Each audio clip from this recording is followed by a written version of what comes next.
Hi friends, welcome back to our channel. അപ്പോൾ എൻ്റെ പുതിയൊരു വീഡിയോയിലേക്ക് എല്ലാവർക്കും സ്വാഗതം.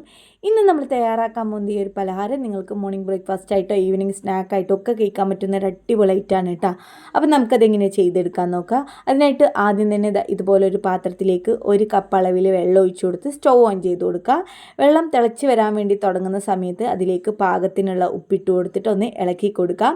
ഇനി ഇതിലേക്ക് 1/4 ടീസ്പൂൺ അളവിൽ മഞ്ഞൾപ്പൊടി ചേർത്ത് കൊടുക്കുക. 1/2 ടീസ്പൂൺ മുളക് പൊടി, നിങ്ങൾക്ക് എത്രയാണ് എരിവ് വേണ്ടത് നോക്കിയിട്ട് പാകത്തിനുള്ള മുളക് പൊടിയും കൂടെ ചേർത്ത് കൊടുത്തിട്ട് നന്നായിട്ടൊന്ന് ഇളക്കി കൊടുത്ത ശേഷം ഈ വെള്ളം നല്ല പോലെ ഒന്ന് തിളയ്ക്കാൻ വേണ്ടി വെക്കുക. വെള്ളം തിളച്ച് വരാൻ വേണ്ടി തുടങ്ങുന്ന സമയത്ത് ഫ്ലെയിം ഒന്ന് കുറച്ച് കൊടുക്കുക.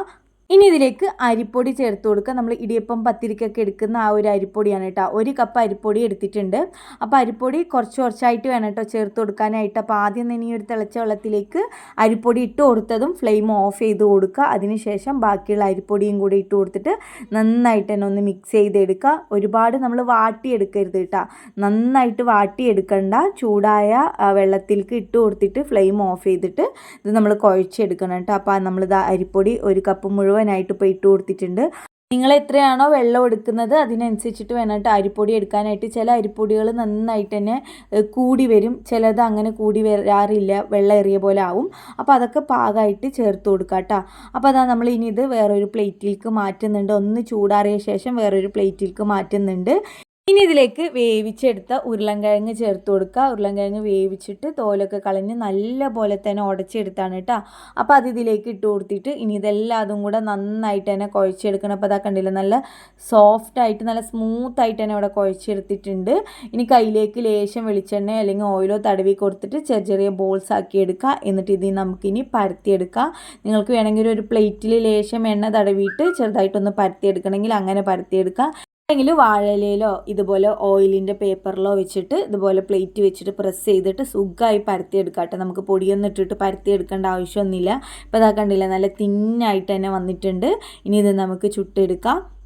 എണ്ണ നല്ല പോലെ തന്നെ ചൂടാവാൻ വേണ്ടി വെക്കുക. ചൂടായ എണ്ണയിലേക്ക് ഓരോന്ന് ഇട്ട് കൊടുത്തിട്ട് ചുട്ടെടുക്കാവുന്നതാണ്. നമ്മളിത് എണ്ണയിലേക്ക് ഇട്ട് കൊടുത്തത് ഒരു 2 സെക്കൻഡ് ഉള്ളിൽ മുകളിലേക്ക് പൊന്തി വരും. അപ്പോൾ ഇത് തിരിച്ചിട്ട് കൊടുത്താൽ മതി കേട്ടോ. പെട്ടെന്ന് തന്നെ തിരിച്ചിട്ട് കൊടുക്കരുത്, അപ്പോൾ അത് പൊട്ടിപ്പോവും. അപ്പോൾ ഇപ്പോൾ ഇതൊന്ന് മുകളിലേക്ക് പൊന്തി വന്നിട്ടുണ്ട്. ഇനി ഇത് നമുക്ക് തിരിച്ചിട്ട് കൊടുക്കാം. അപ്പോൾ ഇതുപോലെ തന്നെ ബാക്കിയുള്ളതും കൂടെ ചുട്ടിയെടുക്കാം. ഇനിയിപ്പോൾ നിങ്ങൾക്ക് ഒട്ടും എണ്ണ കഴിക്കാൻ പറ്റാത്തവരാണ്, എണ്ണ ചുട്ടത് വേണ്ടാന്നുണ്ടെങ്കിൽ സാധാ നമ്മൾ ചപ്പാത്തിയും പത്തിരിയൊക്കെ എങ്ങനെയാണ് ചുട്ടെടുക്കുന്നത് അതുപോലെയും ചുട്ടെടുക്കാവുന്നതാണ് കേട്ടോ. നമ്മളിപ്പോൾ വൈകിട്ട് ചായക്കടിയൊക്കെ ആകുമ്പോൾ ഇതുപോലെ ചെയ്തെടുക്കുകയാണെങ്കിൽ നല്ലൊരു ടേസ്റ്റാണ്. അപ്പോൾ ഇതാണ് നമ്മളിപ്പോൾ എണ്ണയിൽ നിന്ന് ചുട്ടെടുത്തത്. കണ്ടില്ല, നല്ല പോലെ പൊന്തി വന്നിട്ടുണ്ട്, ഭൂരിയൊക്കെ പോലെ.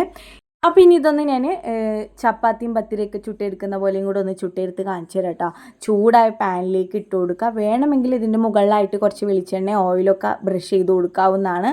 അല്ല ഇനി ഒട്ടും ഓയിലൊന്നും കഴിക്കാൻ പറ്റാത്തവരാണെന്നുണ്ടെങ്കിൽ ഡ്രൈ ആയിട്ട് തന്നെ സിമ്പിളായിട്ട് ചുട്ടെടുക്കാവുന്നതാണ് കേട്ടോ. ഇതിൻ്റെ കൂടെ കഴിക്കാനായിട്ട് കറി തന്നെ വേണമെന്നൊന്നുമില്ല കേട്ടോ. ചൂട് ചായൻ്റെ കൂടെ വെറുതെ കഴിക്കാനും നല്ല ടേസ്റ്റ് തന്നെയാണ് കേട്ടോ. ഇപ്പോൾ ഇതാ കണ്ടില്ല, നല്ല പോലെ തന്നെ പൊന്തി വന്നിട്ടുണ്ട്. നമ്മൾ ചപ്പാത്തിയും പത്തിരിയൊക്കെ എങ്ങനെയാണ് ചുട്ടെടുക്കുന്ന ആ ഒരു രീതിയിൽ തന്നെ കിട്ടിയിട്ടുണ്ട് കേട്ടോ. നിങ്ങൾക്കിതിൽ ഏത് രീതിയിലും ഉണ്ടാക്കി കഴിക്കാവുന്നതാണ്, അടിപൊളി ടേസ്റ്റാണ്. അപ്പോൾ എന്തായാലും ട്രൈ ചെയ്ത് നോക്കുക. വീഡിയോ ഇഷ്ടപ്പെട്ടെങ്കിൽ ലൈക്ക് ചെയ്യുക, ഷെയർ ചെയ്യുക, കമൻറ്റ് ചെയ്യുക. ചാനൽ ഇഷ്ടപ്പെടുകയാണെന്നുണ്ടെങ്കിൽ ചാനൽ ഒന്ന് സബ്സ്ക്രൈബ് ചെയ്ത് സപ്പോർട്ട് ചെയ്യുക. പുതിയ വീഡിയോസായി വീണ്ടും കാണാം. Thanks for watching my video. By.